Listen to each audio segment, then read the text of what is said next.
Thank you for joining us today in this segment of Aquí Hablamos Espanol. This segment is going to be in English, followed by the same subject matter in Spanish.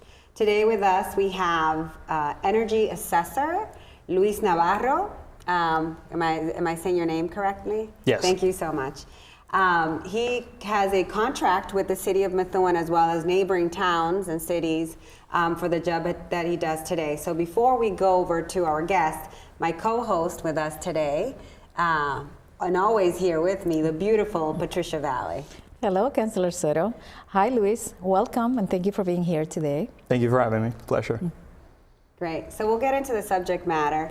Councilor Valley has some great questions that we hope will educate our constituency, but I have some myth busters that I'd like you to answer. For sure. Yes, so I have the first question is, what were you hired to do as an energy advisor, and who do you serve? For sure. So in the municipality, I serve pretty much everyone. And the goal of the municipality was to have more participation in mass save and energy efficiency to help people out to save energy costs. And people only see it in a way of, okay, this is going to raise the cost of my expenses, but it's not necessarily working that way. And the way that it's really working is that the utilities are being pushed by the state to be program sponsors for this program so they can get more access to people for better resources. The way that I'm helping people out, I'm working as a middleman, and simply put, right, to better connect them with either the resources of the program, since it can be kind of complicated, or just give them an opportunity to have someone to troubleshoot, right? So if there's any issues when they're working with a contractor, getting some work done in their home, I can help them out, access more resources, or in the case of necessary, right, if they have to go through a different contractor, or if they're having an issue itself, we can work together and we can make sure that the residents getting service the best way possible. A lot of the times, the constituents are not really sure of what this is about, right? And that's why people are not really certain if it's useful or if it's a great opportunity for them. But this is something that has done so many trial and error, and I've done it myself in my home. I live close to the area, I'm from Hero, right? So it is proven that it does help people in number and in the comfort of their homes too. So what services and benefits does Mass Save offer? Like, so, let's say like boiler replacement, furnace replacement, windows. Can you just give us like a list? Yeah, for sure. Simply put, there is a level of steps that we go through. Initially, you get a home energy assessment, and that's a service that it is at no cost. I like to show the constituents why that is at no cost. So if you get to look into my tablet right here, show really quick for you all. See what the close-up is. There is a charge in your bill. It's called the energy efficiency charge, right? So I can put this a little more center. And with that charge, between 9 cents to 20 cents, the program's funded that way. So what that shows you is that it's allowing you to contribute to the program. If you're a renter, if you're a homeowner, or if you're a business owner, everyone's contributing. It doesn't matter if you own the place. We're all paying for that program, let's say. Pretty much. Yeah. Right. So when people say, well, it's increasing my bills, it's not doing it significantly because the benefit that it's going to give you is much greater than how much you're putting down to help out on the program, right? And when you get that home energy assessment, then an assessor comes to your home to diagnose how your home is doing, to see if it's efficient in cooling and heating. They can give you installation work, right? And in normal off-rents, the minimum you could receive is 75% of the coverage of the work. So they help you in not having to pay everything up front. Or if you're in a situation that is more delicate, if you're low income, right, or if you receive any other benefits, they can give you even 100% of the coverage of the work, which is great. Right? It's a lot of benefit to take on. And then if you're interested in doing more work on your home, the assessor will tell you, hey, listen, maybe we can do some installation in this space, but it could be useful to replace your system. So they could do things like replacing your water boiler, you could replace your heater. If you have an oil system, they tend to recommend to replace those. They're very wasteful.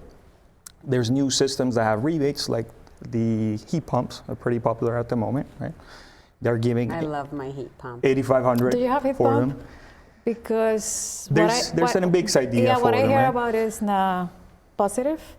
It's not positive? Yeah, what your experience? I feel with my heat pump there, the energy savings has been much greater. For example, before even the rates were higher, my gas bill, I have a gas system, and I have a two-part system. So the main floor is gas baseboard heat, and then the second floor is forced hot air and central AC by gas, Gotcha. right? And electric, obviously. And so the system, on average, this last year and this year, I saved in the cold winter months about $300 a month. A month? So my bill went from $670 a month down to, and I just looked at my last bill because you were coming here today, to about $400. My highest bill, right, was $670 at about the prime of the winter with snowstorms. And after this snowstorm, I looked at my consumption and where I'm at like $420. And I don't, But I thought heat pump was electric. Correct. So the idea. But you say that you have gas. I have gas and electric. You can have you have both. both. Yeah. Oh, okay. The idea really is, when it comes to the heat pump up there, at least, is to push a resident to electrify their home. And when you take out the burden of either having oil or having gas, you're putting everything on the electric side. So you may see the electricity become expensive, but that means you don't have to pay as much on the gas, or you don't pay anything at all. Right? Some people change even their stoves to make that a change, right? And apart from changing the boiler or the equipment and the heat pumps, there are other rebates external to the program or through Mass Save that you can get window replacements, and there's other sources of funding I can help reach to residents if they're qualified for them, right? That's usually a case-to-case thing, but I usually like to help them out, right? Just to see what else we can help them with. Can I ask a Mythbuster question? Yes, So sure. there's a myth out there that only the homeowners can get the benefit, but you just said that if you're a renter or you're a landlord, so it doesn't have to be an owner-occupied property? Not at all. So the Can owner. you give us an example, and I'm sorry No to cut problem. you off, of how a tenant or somebody that's renting can approach their landlord or that property owner so that they can also save the benefit? Because I know they pay a rent, but the burden of their utility bill is still on them. Most likely, right? Yeah. So the advantage that people take on the program is that the assessment doesn't really change anything on the building. So when you're having the assessors come over, you don't really need authorization from the owner of the building. Okay. Obviously, it's good to tell them if you want to tell them, but you don't really need to because they're just taking a look and they're diagnosing, right? But if the resident is nervous and they're not really sure how to approach the conversation, I can come in there, right? And I can be that helping hand in telling them, listen, this is how we frame the conversation. The owner can get benefits as to if you're helping your tenants, they're going to help you make your building more valuable. Your tenants are going to be more comfortable, and happy tenants make a happy landlord, right? And after all, at the end of the day, if they happen to live there, it's better for them too. But if they don't live there, it's investment into their property without having them to do the work because they don't have to go and outsource the contractors. Everything is set up for them. And I'm the person helping them in the background, right? So in that way, you get that connection there to avoid a lot of either the middleman or a lot of the hassle of having to do everything else, right?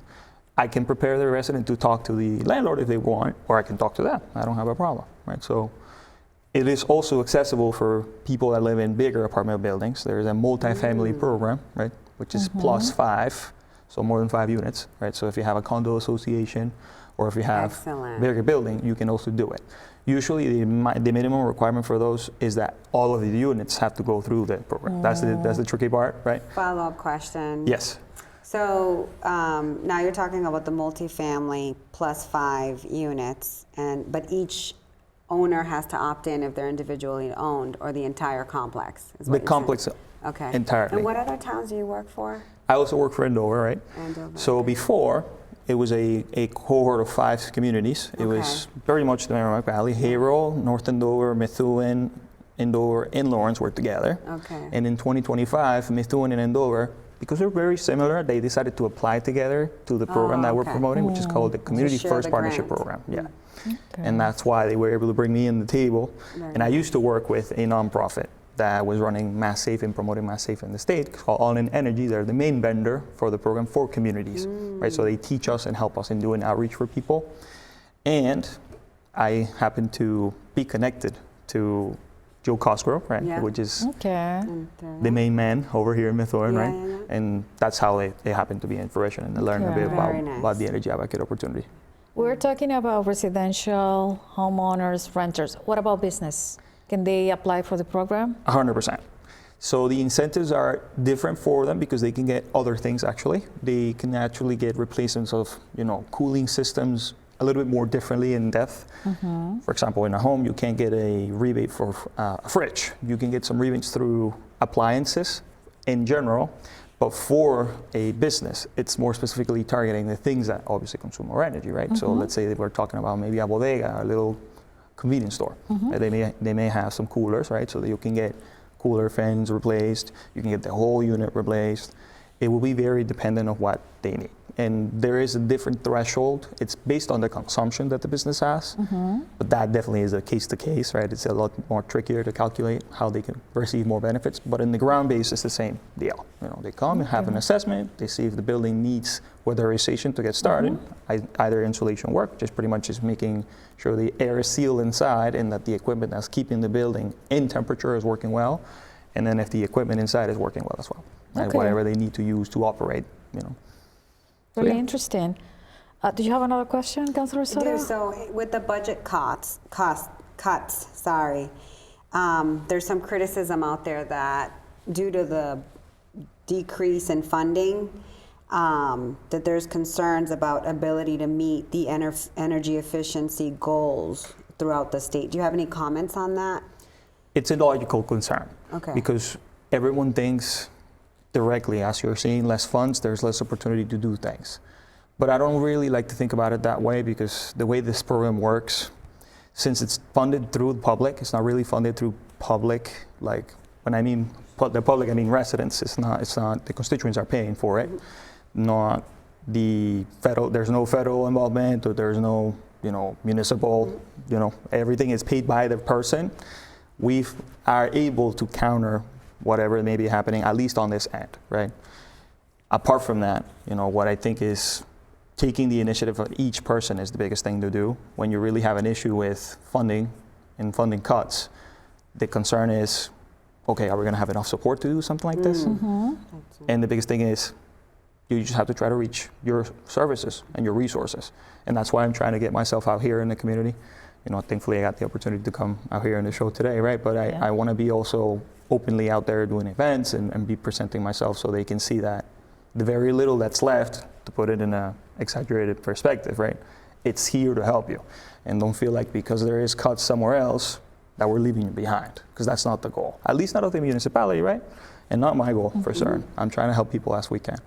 But valid concern, I feel it too. Right? It's normal to feel a little nervous about it, but not that it is a tying thing to a decrease, because there's a lot more things that we can still do. Right? The program's still pretty rolling.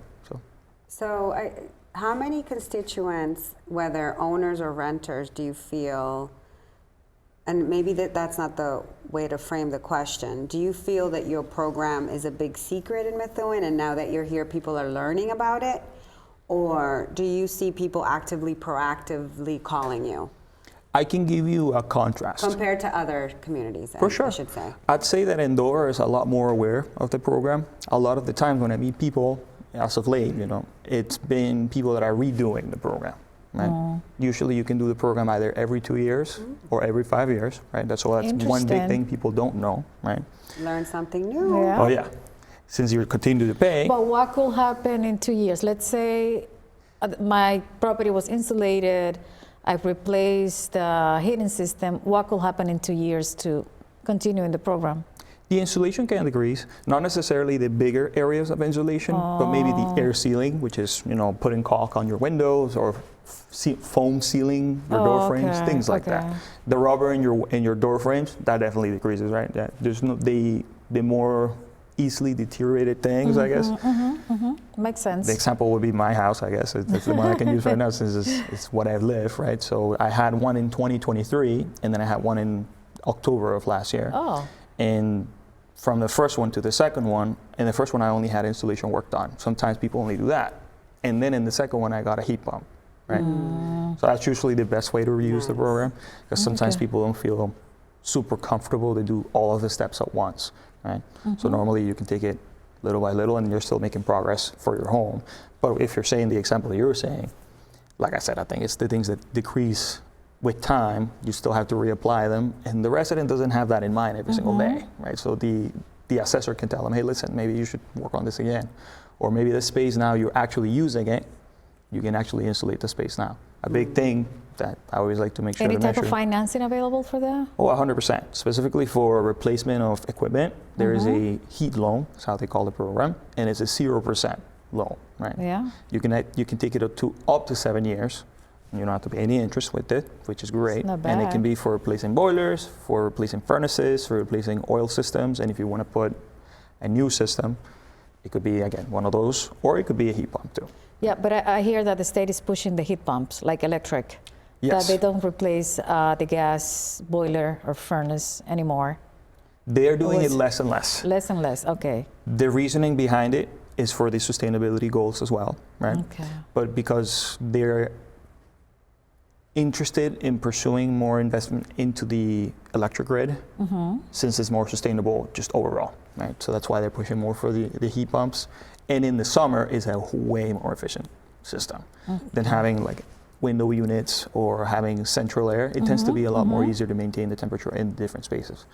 In the winter, it's a little more challenging, but it's mostly an education piece for residents to help them out. What are some of the things you need to do? It takes a little bit more work on the system, I'll be honest. It does. You have to take a look at the unit outside, make sure it's not covered with snow. You have to make sure that your units inside are heating. Bigger things too that people don't really even think about. You know, the humidity level in your house affects how cold it feels.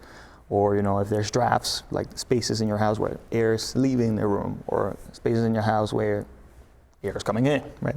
That's going to affect the temperature, right? Which is what the assessment does, right? You can kind of tell what those things are. That is the biggest aspect of that. So that's why they're pushing for the electrification, because it's more efficient. It's more controllable too. Okay. And it takes away the fossil fuels and the gases inside of the home. So it makes it safer, less likelihood for an explosion, right? We did have the disaster in Lawrence in 2018 and in Andover, in North Andover, right? So that's one of the things they're trying to push. Going back to the other question, right? On the examples I've seen in communities, right? Andover, like I said, does have that repetition and they keep doing it, whereas Methuen, there is a lot of interaction, and from 2024, we had roughly 2,500 home energy assessments done. In 2025, we're waiting to receive the data, but it shouldn't be far from that number. And in this year so far, I haven't had many assessments done, but I have a lot of people already coming through our main page. I have a lot of people calling directly to me into City Hall. So people know about the program, but that's never enough. Right? We always have to keep being out there because, you know, the commoner, they have a lot of things to deal with in life. And this is something that could be a second thought, right? It's something that, okay, yeah, my energy bill, it is expensive, but what can I do? It's not something I can control. They don't think that way, right? And I thought that way before, right? So I sit with them. So whenever you come to them and you tell them, hey, like, I can actually help you out with this. There is a solution and we can take it step by step. They're like, oh, wow, really? And the program is a life changer because of those things, right? That's why I think there is a need for a constant reach out, because Methuen needs not only more support for, you know, the demographic being more diverse and not having access to language, big aspect, right? But bigger thing is, you know, just harder access to the information. It either doesn't come through the mail. We did do a mailer in December, correct? But sometimes it doesn't come through social media. It just comes mouth to mouth, right? So I can be all of those things for them and be there, present with them. Very nice. So one last question, if I may, Counselor. Sure. So if there's something you want to add to the property, does Mass Save participate in that or no? So for example, if someone's looking to do central air in their property, is that something that Mass Save could help with or no? It has to be an existing system. So it depends on what you're doing. Technically, with heat pumps, you can do a central air system. Usually they install them maybe in the attic of a building or maybe in the basement, and they do a duct system with the heat pump, right? That's one way you could do central air. There's also the normal setting of central air. You know, you put your unit outside and you build all the duct system too. And in the past, Mass Safe House worked with that as well. It is project to project, normally. But the resident has the freedom to choose and ask, right, the contractor that we're working with, so they can be more aware. one thing that we're doing to help people in making a better decision before they go into a project, because they're expensive, right? There is a service we have through MassSafe. It's called a decarbonization consultation. How is it called? Is a tricky name, decarbonization. Oh, That is kind of to take away people from fossil fuels, right? It's to Okay. electrify the building, but Okay. it does help people in better thinking, okay, what is the way I can do this, and if it makes sense for me. And it's done through a nonprofit that we collaborate with. It's called Abode Energy, right? They sit down with the resident, and they pretty much tell them if it makes sense to make this change. They're My going to mother compare. would never go for that. She says cooking with gas is better than with electric. I get you. I feel the same way. But in the sense, it doesn't have to be just. It doesn't have to take away your stove, which is great. It just has to be at least for your heating, right? So they allow you to compare contractors, to compare numbers, and they do a little bit more research on your system to see if it's worth changing, for example, a gas system into an electric system. Because I would help people into doing what makes more sense for their pocket, but I also want to push the sustainability goals, right? So if it makes sense for someone to get the heat pump system, do it, for example. You know, why wouldn't I help you, right? that's true. Excellent. That's true. And I have one last question. What do the residents need to do to sign up for the program, and how long does it take from start to finish? So there's a few pathways. I'm going to start for the timeline. If someone is what I would call as a normal resident, they call that market rate, right? It takes about, from the point that you get into the website to sign up for the program, you have to call back into the email that you will get from my email, actually. And, you know, you schedule your assessment. Usually it takes about 2 weeks out, 2-3 weeks out. Then from the point you make your assessment to the work done, the regular timeline is about a month and a half, 2 months. Right? Okay.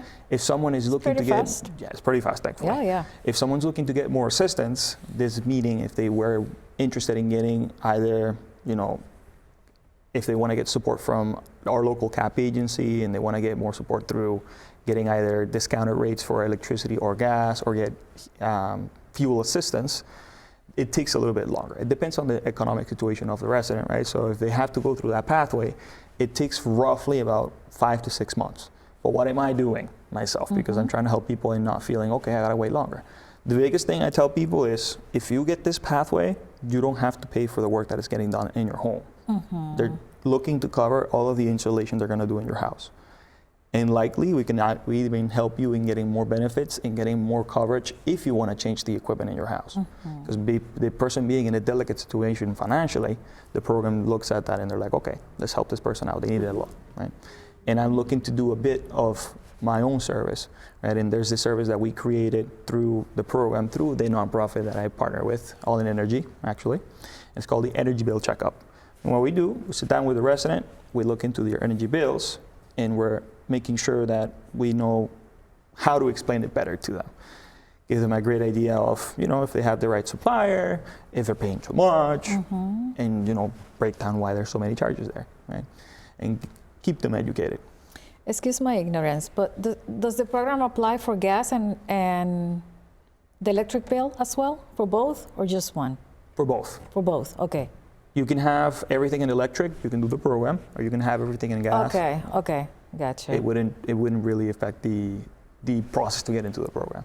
And the website is Community First Partnership Methuen and Andover. That simply said, it's usually the quickest way to say it, but there is a specific link, and I'm You happy could to share Google that. that. Do you have any workshop coming up soon?